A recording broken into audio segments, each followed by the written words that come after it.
Legal and the board's past two discussions on it, and I would open it up for discussion on the board or the public. Thank you. Mr. Jobin, are we legal here? We are. Okay, good. It's good to know. Any further discussion? What? I don't know if Commissioner Amsler wants to just present it so the public hears what we're doing. We need kind of a recap, I think. Absolutely. So, to your point, original versions of this had paid positions. This makes it voluntary. It also encourages the public to have a further stake and further input and buy-in into their local government and local government expenditures. We've seen this be a major concern, especially over the last year, nationally and locally, on how governments are spending money. Are they spending it efficiently? Are they using accountability and transparency in those decisions? And are there more efficient ways to do so? And we're doing something that's really,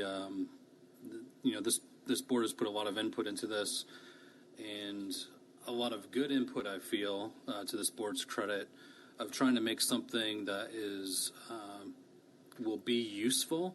I've had a lot of people reach out to me who have very qualified backgrounds. This version, along with cutting out the paid positions and making them voluntary, would also make it an application and a lottery system. So they would apply like they would for other committees in the county, and then they would go through a lottery. So it would be randomized.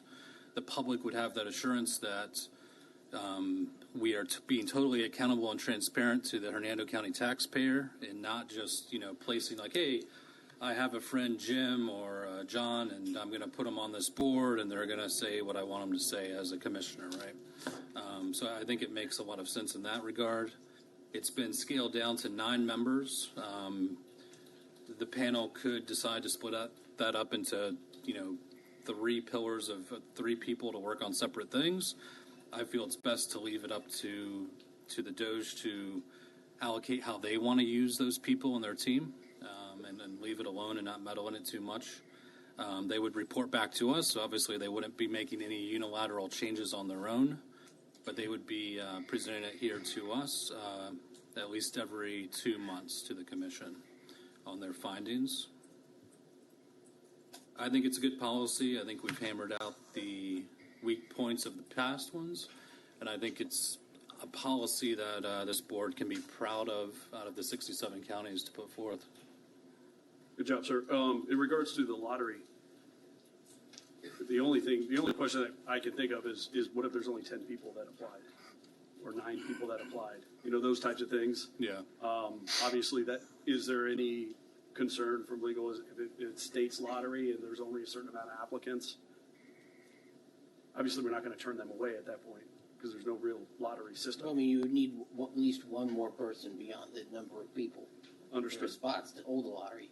Okay. Otherwise, you just insert them. So if there's 10 people, 10 people are in the lottery, and then at that point, okay, understood. All right, Commissioner Locke. So, again, words, I just want to know what an authentic lottery is. I mean, do you have a bingo machine out you're sticking the stuff in? I mean, no, seriously, what is this going to be? And there should be a date, right? It shouldn't just be as you're getting them, they automatically go in, and then all of a sudden now you're at, 10, right? So there's going to be a date that the applications come in by, and then there's going to be a lottery. But what is the authentic lottery, I guess, is my question. I didn't see any description of how that's going to be handled. Refer to council on the best course of action. Anything that involves randomization, whether you use a random number generator or bingo. Who's going to be responsible for that, I guess, is my question then. Who's going to be responsible for the authentic lottery? I imagine that would be done by whoever receives the applications, which is usually admin. Okay. Again, because it's not in here. That's why I wanted to have that conversation. I mean,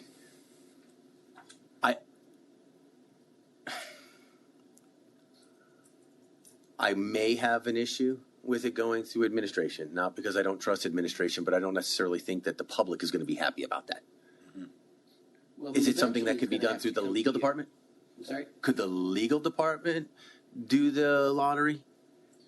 I mean, if the board directs us to, I think I would rather that because the problem is our administration is bringing forth a budget, right?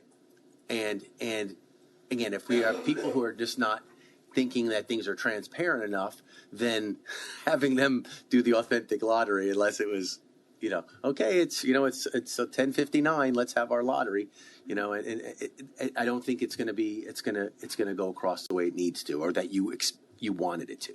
I think it's a fair point. Looking at legal or supervisor of elections, either way, legal might be a great. Well, I think the difference is that you could direct me to do something. You can't direct Denise. That I have no problem with that. With the understanding that just like the P&Z, we're going to have to bring it back for the slate of people picked at random. Right, but at least it's not going to be sitting on administration and say, oh, we did the lottery and these are who came up. Commissioner Campbell. Thank you, Mr. Chairman.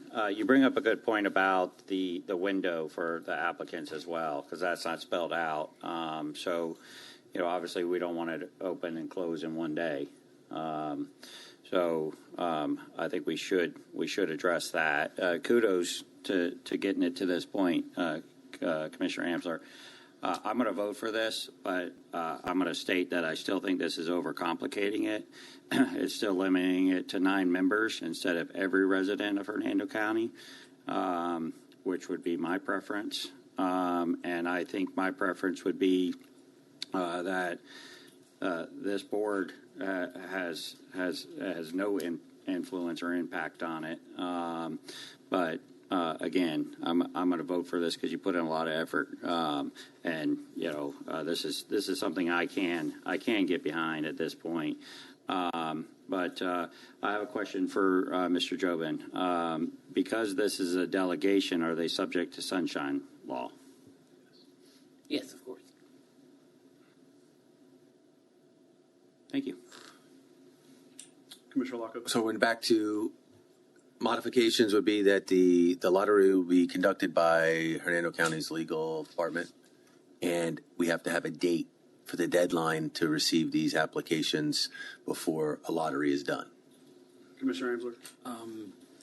Mrs. Brady, is there a typical timeline for other committee application processes and deadlines? We usually give them at least 2 weeks, and you can go out as far as you want, but I think the only one that's coming to mind is when we do the naming of the parks and things is the only one I know of that actually has specific dates. May I? Go ahead, sir.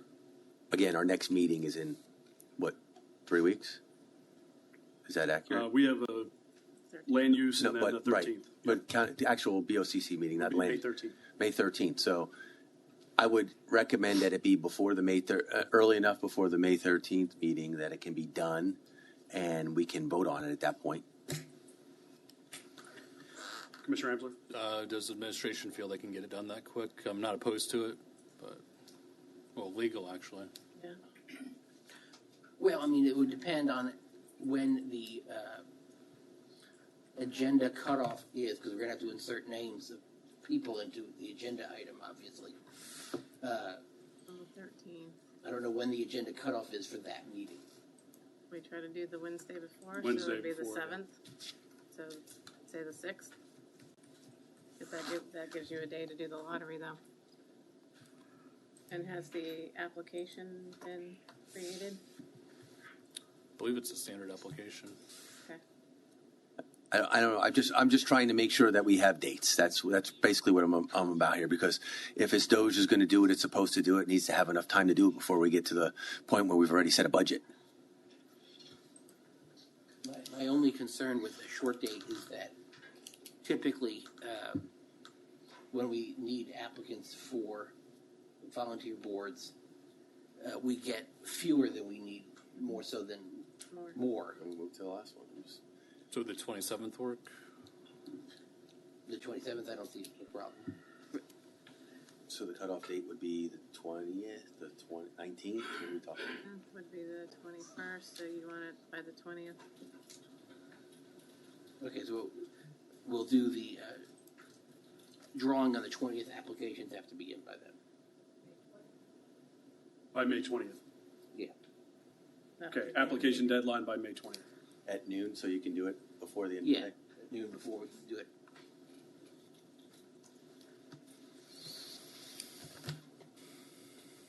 Commissioner Campbell. Thank you, Mr. Chairman. So it says underneath the membership and selection, it says DOGE shall consist of 9 members who serve on a voluntary basis. What happens if there's 1 member, 3 members, 4 members, 5 members?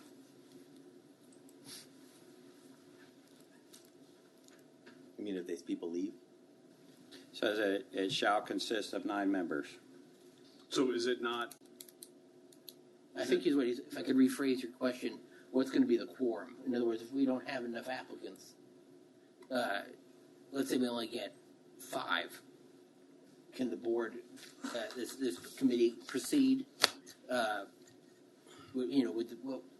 What's the minimum number of people it could move forward with?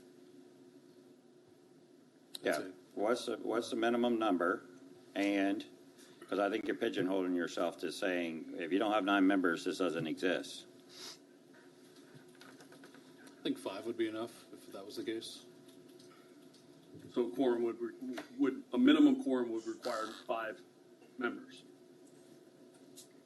Okay.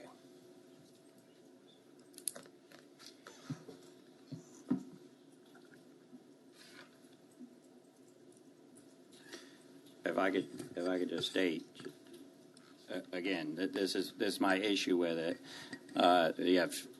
By estimates I've seen, we have 220,000 people in Hernando County, and we have drone this thing down to 5 people are going to have feedback on government efficiency in Hernando County. Again, I'm gonna vote for this because we have the other thing going as well. But I think that's not right in my opinion.